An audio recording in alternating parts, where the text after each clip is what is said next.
General pharmacology questions. इस video में हम फार्माकोलॉजी के उन जनरल क्वेश्चन और डेफिनेशंस को समझने वाले हैं जो मोस्ट ऑफ टाइम पूछे जाते हैं और स्टूडेंट्स को पता नहीं होता। तो अगर आप जीपेड व नाइपर के लिए प्रिपेयरिंग कर रहे हैं तो फिर इस वीडियो को तो ज़रूर पूरा देखिएगा, बहुत ज़्यादा हेल्पफुल साबित होने वाली है आपको आपके एग्जाम्स के लिए। तो चलिए स्टार्ट करते हैं।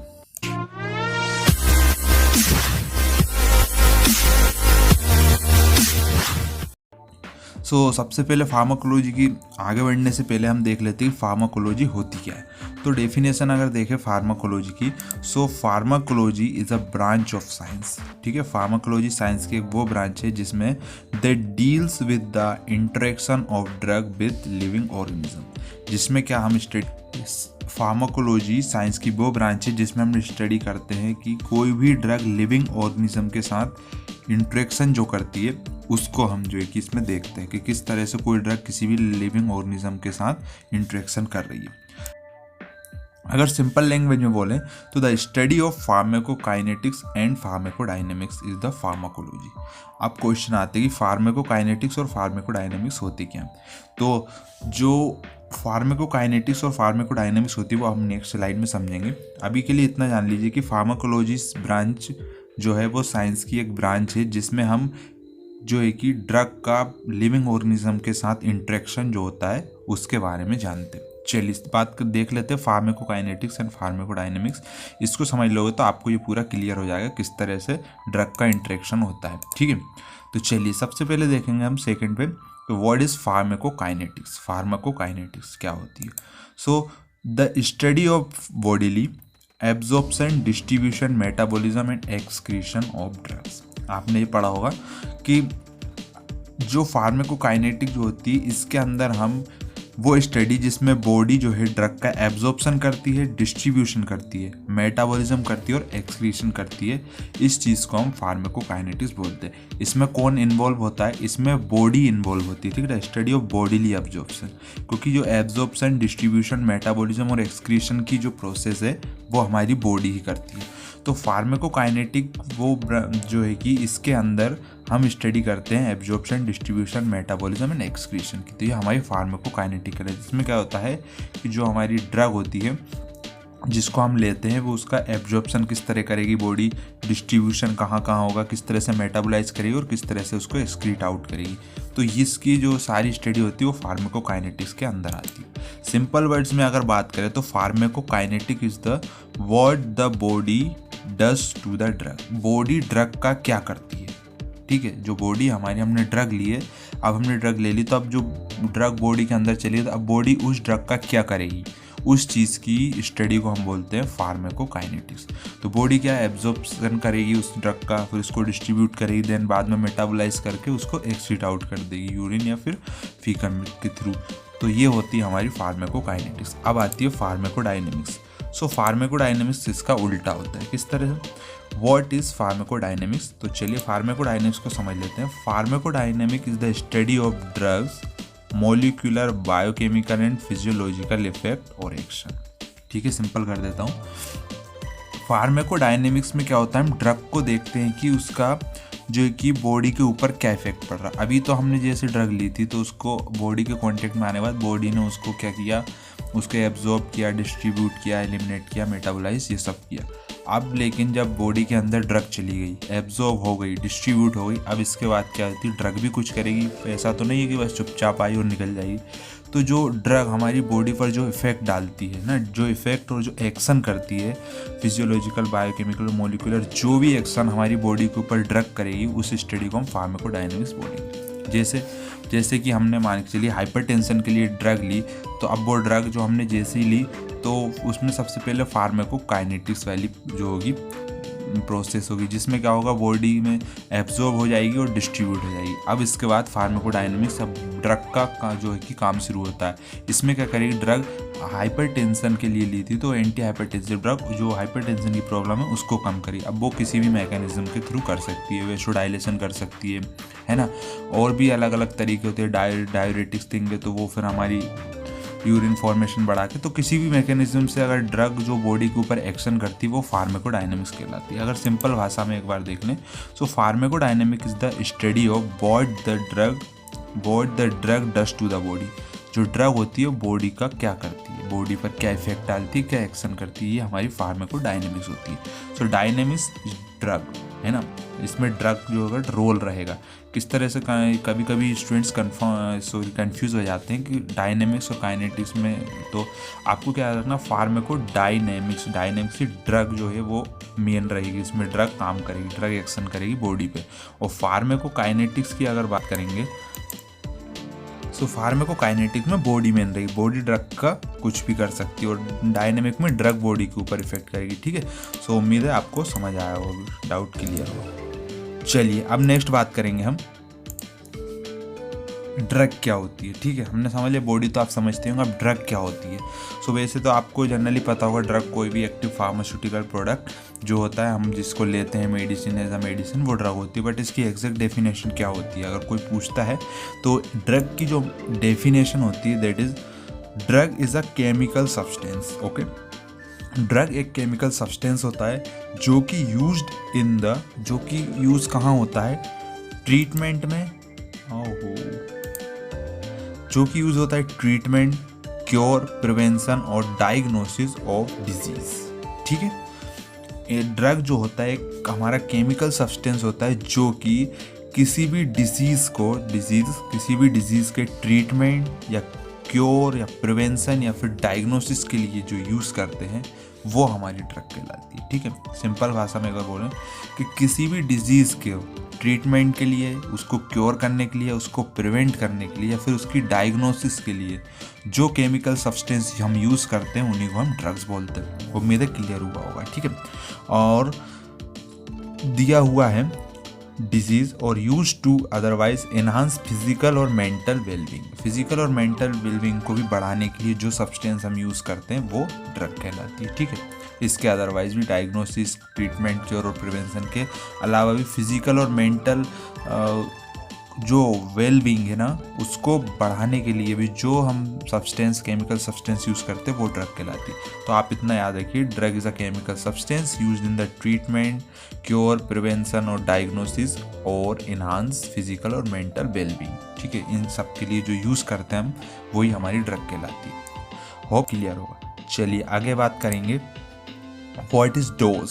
ओके, डोज ये भी बहुत ज़्यादा इंपॉर्टेंट है, लोग जनरली पता ही नहीं होता डोज क्या होता है, कोई पूछ लेता है dose and doses form both are different things. तो what is the dose, dose देख लेते हैं। That a specific amount of drug prescribe to be taken at one time. ठीक है, इतनी सिंपल सी डेफिनेशन है, किसी से अगर पूछ लोगे तो पता नहीं पाएगा, तो इसलिए इसमें हमने वही कोई जो है कि डेफिनेशन से वही क्वेश्चंस लिए हैं जो बिल्कुल बेसिक से हैं। स्टूडेंट्स को पता तो होता है बट बता नहीं पाते, उनको बेसिक नहीं मालूम होता, ऊपर का सब पता होता है। तो इस जनरली किसी से अगर आप पूछ लोगे डोज तो शायद उसको पता हो कि डोज क्या होता है, अगर कोई बता भी देगा तो जनरली स्टूडेंट्स को पता नहीं होता है, बेसिक क्लियर नहीं होता बट ऊपर का पता रहता है ज़्यादा। तो चलिए डोज क्या होता है, अगर डोज की एक स्पेसिफिक डेफिनेशन को बात करें तो that is a specific amount of drug की वो एक स्पेसिफिक अमाउंट जो प्रिस्क्राइब की जाती है एक टाइम में लेने के लिए किसी भी पेशेंट को, वो डोज कहलाता है। ठीक है ना, तो so a specific amount of drug prescribe to be taken at one time. ठीक है, ये हमारा डोज होता है। उम्मीद है आपको क्लियर होगा। ये सारी जो स्लाइड्स स्टूडेंट्स अगर आप चाहते हैं पीडीएफ फॉर्मेट में तो आप हमारे टेलीग्राम या फिर व्हाट्सएप ग्रुप ज्वाइन कर सकते हैं। ठीक है, लिंक आपको डिस्क्रिप्शन में मिल जाएगा, वहाँ पर जो है कि हम जीपेट, नाइपर इन सब से रिलेटेड जो है कि नोट्स, मटेरियल, बुक्स हर एक चीज़ प्रोवाइड कराते रहते हैं। टारगेट जीपेट की official WhatsApp group and Telegram group है, आप नीचे लिंक से ज्वाइन कर सकते हैं, डिस्क्रिप्शन में आपको लिंक मिल जाएगा। ठीक है, सो अब नेक्स्ट बात करेंगे what is volume of distribution. ठीक है, अब ये आती है हमारी वॉल्यूम ऑफ डिस्ट्रीब्यूशन क्या होता है। शायद स्टूडेंट्स सबको पता होगा बट फिर भी चलिए देख लेते हैं। Generally the total volume of the body fluid in which a drug appears to be distributed according to its concentration in the blood और प्लाज्मा। ठीक है, क्लियर कर देते हैं।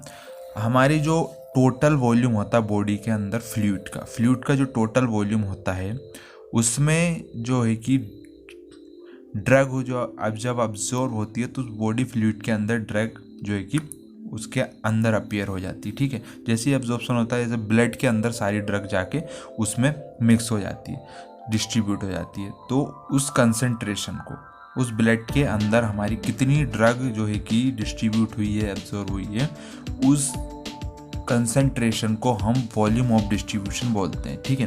The total volume of the body fluid in which drug appears, total volume जो हमारा body fluid का उसके अंदर कितनी ड्रग जो है कि एब्जॉर्ब होकर डिस्ट्रीब्यूट हुई है, उस कंसंट्रेशन को हम बोलते हैं वॉल्यूम ऑफ डिस्ट्रीब्यूशन उस ड्रग का। इसको निकालने के लिए क्या करते हैं, तो इसको हम निकालने के लिए क्या करेंगे, volume distribution total amount of drug in the body, ठीक है। हमारी बॉडी में कितनी हमने ड्रग दी थी, ठीक है, जब इंजेक्ट करेंगे या फिर हम ओरली किसी भी तरीके से लेंगे तो टोटल हमने कितनी ड्रग दी थी और उसके बाद कंसंट्रेशन हमारी उस ब्लड के अंदर कितनी आई है, ठीक है। मान के चलो हमने 500 mg पैरासीटामोल दिया था और उसके ब्लड के अंदर ओनली 300 mg अवेलेबल है, तो इसके रेशियो को जो है कि हम बोलेंगे वॉल्यूम ऑफ डिस्ट्रीब्यूशन, ठीक है। समझ रहे हो कि कितनी परसेंट या फिर कितनी जो मतलब कितनी ड्रग हमारी बेस्ड हुई है और कितनी जो है कि मेनली जाके डिस्ट्रीब्यूट हुई है। सो टोटल अमाउंट ऑफ जो हमने ड्रग दी थी और जो कितनी उसके अंदर पहुंची है, इनके रेशियो को हम बोलते हैं वॉल्यूम ऑफ डिस्ट्रीब्यूशन। उम्मीद है क्लियर हुआ होगा। चलिए आगे बात करेंगे, what is efficacy, efficacy and potency. इन दोनों में बहुत ही ज़्यादा कन्फ्यूजन होता है कि एफिकेसी और पोटेंसी दोनों सेम समझते हैं स्टूडेंट्स, बट दोनों both are different things, okay. तो चलिए देख लेते हैं एफिकेसी और पोटेंसी दोनों को देखेंगे।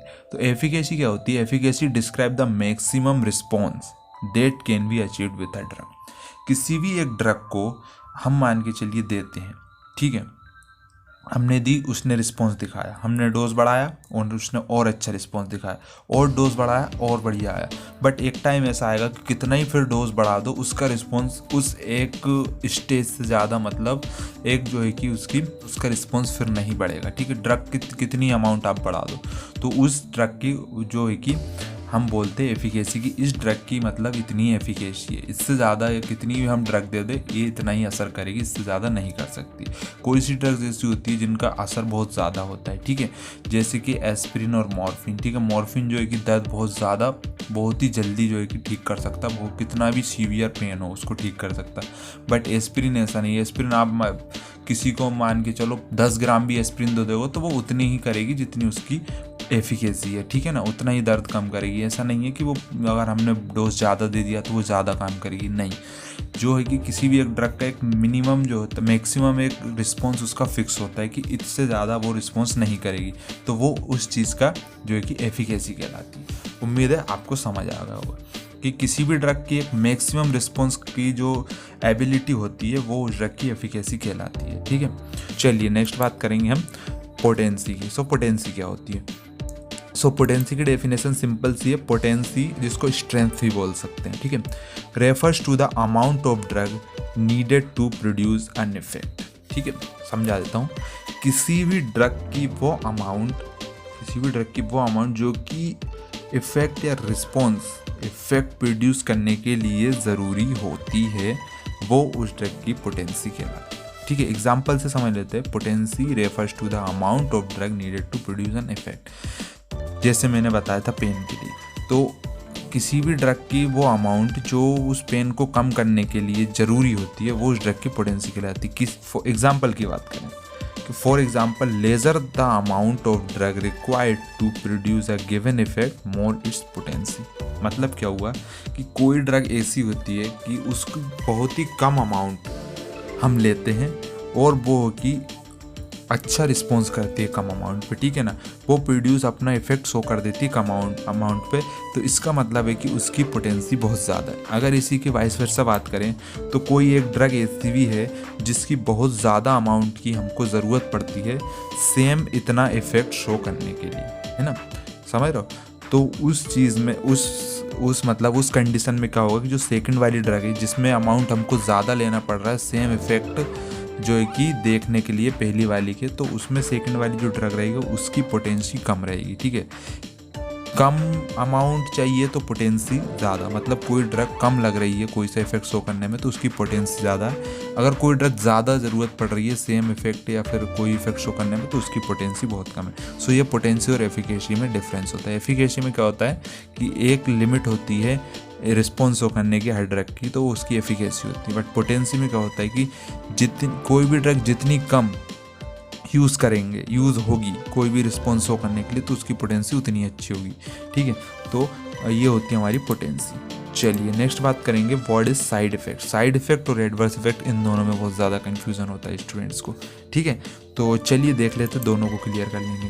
साइड इफेक्ट्स तो क्या होते हैं? A side effect is usually regarded as an undesirable secondary effect which occurs in addition of the desired therapeutic effect of a drug or medication। तो साइड इफेक्ट एक अनडिजायरेबल सेकेंडरी इफेक्ट होता है। हर एक drug का side effect fix पता होता है और होता ही है, ठीक है। ये हमको चाहिए नहीं होता बट ये उसका होता है, अनडिजायरेबल होता है और सेकेंडरी इफेक्ट होता है। थेरेप्यूटिक इफेक्ट तो होता ही है हर ड्रग का, बट उसके अलावा भी एक ऐसा इफेक्ट होता है जो कि हमको ज़रूरत नहीं होती उसकी, ठीक है, सेकेंडरी इफेक्ट होता है। तो उस इफेक्ट को हम साइड इफेक्ट बोलते हैं। हाँ, ये हमें नोन होता है, जब क्लिनिकल ट्रायल चलते हैं तो उस टाइम पे सारे साइड इफेक्ट हमें पता होते हैं कि हाँ इस ड्रग का ये साइड इफेक्ट हो सकते हैं। बट इंडिविजुअली हर एक पर्सन टू पर्सन ये वेरी कर सकते हैं, किसी में दिखते हैं किसी में नहीं दिखते, ठीक है। तो साइड इफेक्ट क्या होते हैं? नोन होते हैं, अनडिजायरेबल होते हैं, मतलब होते हैं, ज़रूर होते हैं ना। ये हमको पता होता है कि हाँ इस ड्रग का साइड इफेक्ट ये है। बट इसके अलावा जो एडवर्स इफेक्ट होती है उसमें कंडीशन दूसरी होती है, तो वो हम देखेंगे, ठीक है। सो साइड इफेक्ट में वेरी फॉर ईच इंडिविजुअल, ठीक है, ने बता दिया। ये पर्सन टू पर्सन वेरी कर सकता है, डिजीज स्टेट से, एज से भी डिफरेंस कर सकता है, किसी का वेट अलग अलग होता है उसमें भी अलग अलग हो सकता है, जेंडर से भी ये फ़र्क पड़ता है, किसी जेंडर में ज़्यादा साइड इफेक्ट्स होते हैं, किसी में कम होते हैं, और हेल्थ से भी फ़र्क पड़ता है ना। तो ये जनरली साइड इफेक्ट जो होते हैं कि नोन होते हैं और पता होते हैं, ये ज़्यादा जो कि सीवियर नहीं होते साइड इफेक्ट, क्योंकि ज़्यादा अगर सीवियर हुए तो फिर वो ड्रग ही अप्रूव नहीं होती। तो साइड इफेक्ट तो ठीक है ये होते हैं। अब एडवर्स इफेक्ट क्या होते हैं, ठीक है। एडवर्स इफेक्ट की बात करेंगे। So what is adverse effect? So unexpected medical problem. Unexpected, जो एक्सपेक्ट नहीं की गई थी, ना उस टाइम पे पता चला था, ना उसकी उम्मीद थी कि ये ऐसे भी हो सकता है। ये medical problem that happen during treatment with a drug, जो कि ड्रग की वजह से हो सकती है और अदर थेरेपी और कोई सी अदर थेरेपी एजेंट की वजह से भी हो सकती है। तो एडवर्स इफेक्ट क्या होते हैं कि वो अनएक्सपेक्टेड होते हैं, हमें पता नहीं होता। अनएक्सपेक्टेड मेडिकल प्रॉब्लम होती है जो कि या तो ड्रग के ट्रीटमेंट से हम मतलब कोई ड्रग का अगर हम ट्रीटमेंट ले रहे हैं तो उसकी वजह से हो सकता है, फिर उस ड्रग की वजह से, या उस ड्रग का एडवर्स इफेक्ट किसी और चीज़ की वजह से। मान के चलो 2 ड्रग एक साथ ले ली हमने, ठीक है, तो हमको पता नहीं था, तो एक ड्रग दूसरी ड्रग की वजह से एडवर्स इफेक्ट शो करती थी, उसके साथ रिएक्शन करके, हमको ये पता नहीं था। बट तो इस चीज़ को एडवर्स इफेक्ट बोलते हैं। एडवर्स इफेक्ट हमें पता नहीं होते हैं, ये है ना अनएक्सपेक्टेड मेडिकल प्रॉब्लम होती है, किसी भी टाइम हो सकती है। हाँ, ये भी gender to gender, person to person vary कर सकते हैं किसी में। तो ये होता है हमारे एडवर्स इफेक्ट। एडवर्स इफेक्ट में भी माइल्ड, मॉडरेट और सीवियर। हाँ, ये माइल्डली भी हो सकते हैं, moderate, severe, and may be caused by something other than drug और थेरेपी। तो ये मैंने बता ही दिया कि ड्रग के अलावा भी किसी और वजह से भी जो है कि कोज हो सकते हैं, ठीक है। हाँ स्टूडेंट्स, अगर आप जीपेट और नाइपेट के लिए प्रिपेयर कर रहे हैं तो आप जो है कि हमारे टेलीग्राम और जो है कि व्हाट्सएप ग्रुप को ज़रूर ज्वाइन करें। इंस्टाग्राम पे भी आप हमारा जो है कि पेज है वहाँ पर भी फॉलो कर सकते हैं। डेली क्विज़ेस स्टोरी पे और पोस्ट उससे रिलेटेड डालते रहते हैं। तो अगर आप इंटरेस्टेड है तो डिस्क्रिप्शन में लिंक है, आप वहाँ से ज्वाइन कर सकते हैं। So that's all for today. Thank you so much for watching this video up to the very end. See you soon in the next video. Bye.